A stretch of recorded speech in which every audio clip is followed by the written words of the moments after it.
Good evening, visitors. Welcome to the Australian War Memorial's last post ceremony. My name is Troy Clayton, and joining us today from the Royal Australian Navy is Commander Wendy Gould. We welcome the veterans who have served, those that are still serving, and the families that support them. We also acknowledge the members of the RSL and Services Club Association, RSL Victoria, and RSL Queensland who are watching this ceremony broadcast across Australia. During this evening's ceremony, wreaths will be laid at the base of the Pool of Reflection by visitors as well as students on behalf of the following schools. From New South Wales, Charlestown East Public School and Toronto Public School. From Victoria, St Kevin's School from Templestone Lower, and from South Australia, St Joseph's School Clare, Concordia College Highgate, and St Catherine's Primary School from Stirling. Australia's Federation Guard is the tri-service ceremonial unit of the Australian Defence Force. They provide a ceremonial presence at civil and military events and during visits to Australia by foreign dignitaries. The Guard will now dismount the catapult party from the tomb of the unknown Australian soldier.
Please stand and join in singing the national anthem. Catapult party, attention! Catapult party, present! Up!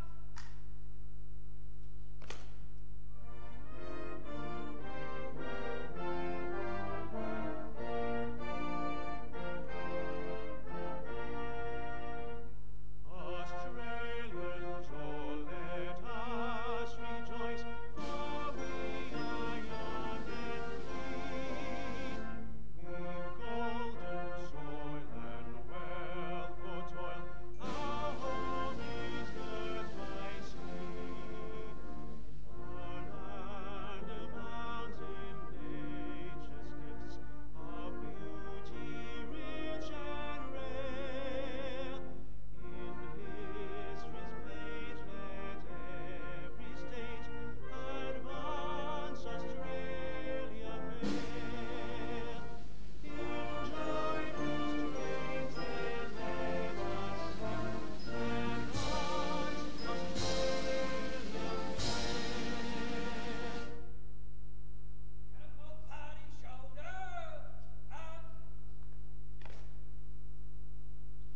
Thank you, students. You may be seated.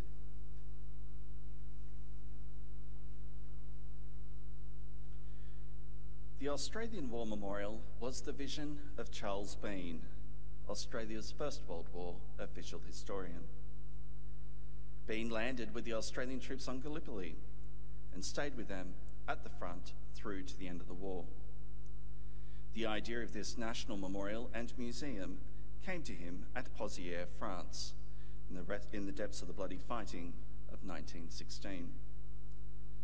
Bean's idea was that this would be a place where families and friends could mourn their loved ones buried in faraway places. It would also be a place that could help all Australians understand what these men and women had endured and what they had done for us. Bean's vision, to which we remain true, is best expressed as inscribed in the entrance to the memorial's galleries. Here is their spirit, in the heart of the land they loved, and here we guard the record which they themselves made. Tonight, we will read the story behind just one of those on the Roll of Honour, which lists the names of more than 102,000 men and women who have given their lives for us in war and operations for more than a century. But first we present a lament, Flowers of the Forest. Wreaths or floral tributes will now be laid at the base of the Pool of Reflection.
Today we remember and pay tribute to Corporal Cecil James Robinson. Cecil Robinson was born in 1895 to George and Kathleen Robinson of Thornton, Victoria. After attending the local state school, he worked on his father's farm. Robinson tried to enlist a number of times shortly after the outbreak of war in August 1914. However, standing only a little over 5 foot 2 inches, he did not meet the minimum height requirement and was rejected. He tried again in September 1914, hoping to become an auxiliary member of the artillery rather than an infantryman, and somehow was accepted for active service in the infantry. Robinson proved an able soldier and was quickly promoted to Lance Corporal. He was posted to the newly formed 14th Battalion and underwent a period of training in Australia before being sent for active service overseas. The 14th Battalion left Australia on the 22nd of December, arriving in Egypt at the end of January the following year. After some time training in Egypt, the battalion landed at Anzac Cove on the afternoon of 25th of April 1915. Robinson clearly proved a capable soldier and in July was promoted to corporal. The following month, the 14th Battalion participated in an attack on Hill 971. At 9:30 p.m. on the 6th of August 1915, the battalion joined a column and began to march into position. The brigade commander, Brigadier General John Monash, wrote, "It was like walking out on a stormy winter's night from a warm, cosy home into a hail, thunder and lightning storm. We had not gone half a mile when the black tangle of hills between the beach road and the main thoroughfare became alive with flashes of musketry and the burst-in-go shrapnel and star shell, and the yells of the enemy and the cheers of our men as they swept in to drive the enemy from the flanks of our march." The battalion arrived in position on the 7th of August and the following day launched an attack as part of the operation to capture Hill 971. The hill was taken at great cost and for a short period of time before heavy Turkish counterattacks forced the Australians to withdraw. Robinson conducted himself well during the battle. Later reports indicated that he was a most promising and brave soldier, putting up a gallant fight in a very difficult place. But at some point during this battle, or more likely shortly afterwards, Corporal Robinson was shot in the head by a stray bullet. He was very seriously wounded, but was still alive when taken for medical assistance. The doctor told Robinson's mates that he might still have a chance, but was probably being positive for the sake of Robinson's friends.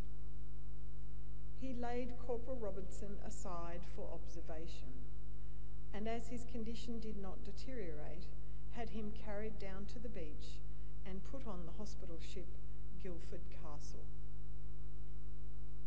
Corporal Cecil James Robinson died on board the hospital ship on the 13th of August 1915. He was buried at sea the same day, a month short of his 21st birthday. His name is listed on the Roll of Honour on my right, among almost 62,000 Australians who died while serving in the First World War. This is but one of the many stories of service and sacrifice told here at the Australian War Memorial. We now remember Corporal Cecil James Robinson, who gave his life for us, for our freedoms, and in the hope of a better world.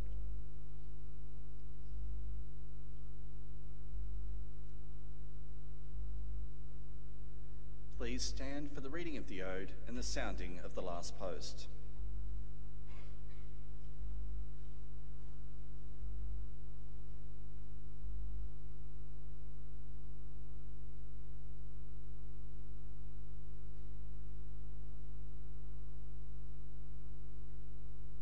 They shall grow not old, as we that are left grow old.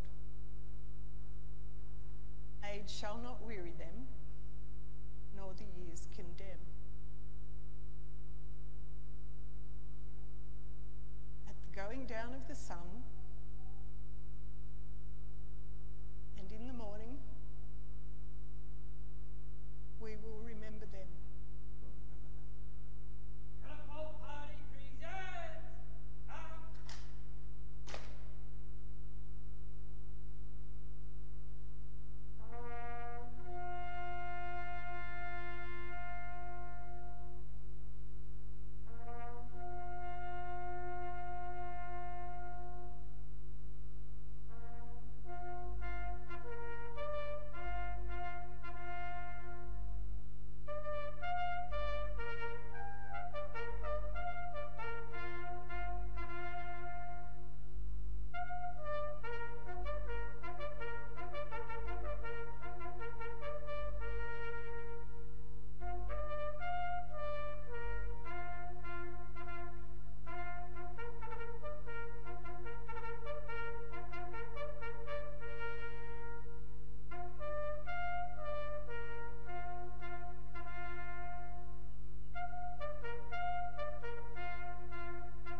catapult party shoulder up.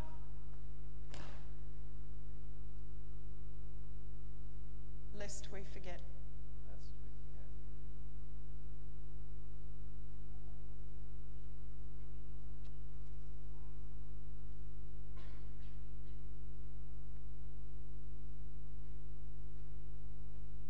Catapult party outwards. Turn. Catapult party quick. March.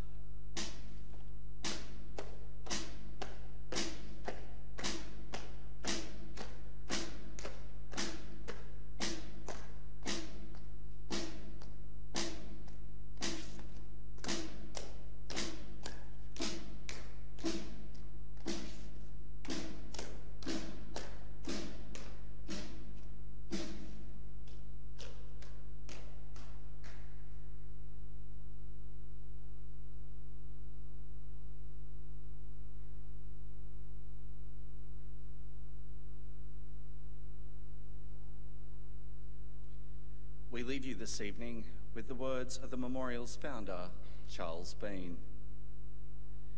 Many a man lying out there at Pozières or in the low scrub of Gallipoli, with his poor, tired senses barely working through the fever of his brain, has thought in his last moments, well, it's over. But in Australia, they will be proud of this. Ladies and gentlemen, girls and boys, that concludes the last post ceremony. We'd like to thank you for visiting the Australian War Memorial and wish you all a very good evening. Thank you.